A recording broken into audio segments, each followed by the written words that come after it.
I know y'all heard about Shannon Sharpe and his shenanigans, and there is so much to unpack. But instead of going deep diving into the actual lawsuit and the details of the lawsuit, I want to break down exactly what the red flags are and what we can do to kind of prevent this from happening. Because between P. Diddy and Shannon Sharpe and Russell Brand and all these powerful people, Kanye, I think maybe we should unpack this so we can make smarter decisions. Shall we? If you're ready, then go on ahead and hit that like and subscribe button while the intro plays. We're going to get into it.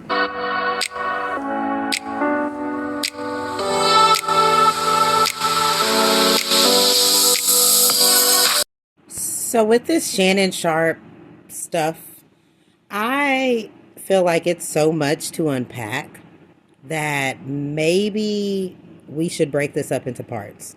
So the first part, I know is going to be controversial, and I know nobody wants to talk about it, and I know it's going to ruffle some feathers, but let's speak on letting due process do its job before we pick sides on who's lying and who's telling the truth. False accusations, they do happen more often than not. But you know what else happens? Real victims get ignored. They get told they are lying. They get doubted. The list goes on. Now, Shannon Sharpe is already causing a division in the internet. If you don't know, I'm breaking down just a little bit for you.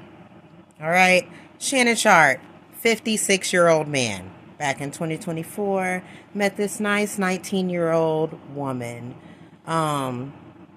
Yes, technically this relationship started out as consensual. She did consent to a lot of things that were happening. However, things took a turn when he became manipulative and abusive, and he eventually sexually assaulted her.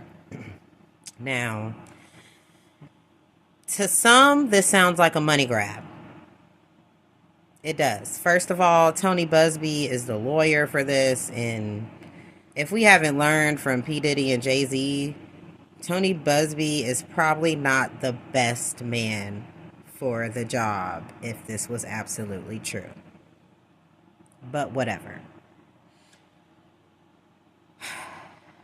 There have been recordings and text messages released of phone calls between the two. There has been some stuff, and to some, this seems like a money grab, and it seems like she consented and she did the things that she wanted to do. It does not make it better that she's an OF model. But on another end, just because you're a SEX worker does not mean that you consent every time, right? And just because you consent the first time or the second time does not mean that the third time I have to say yes. No means no. And that is that. So if she feels like she is a victim of SA, then she might be. So who are we, who were never in a bedroom with him, to say that she is lying or he is lying? Being on both ends of this, I would say that's a decision that we should make once the verdict's out. Now, as an advocate for survivors, I would not be me if I didn't say this. Lying about any type of abuse is wrong. Period. Point blank. There's nothing more or less that you could say to make me change that. You can support survivors and support due process in the court of law at the same time. I mean, really. Truth is the only thing we should be worried about. But stay tuned for part 2. It's coming up. I told you we gonna break this down, y'all. Bye.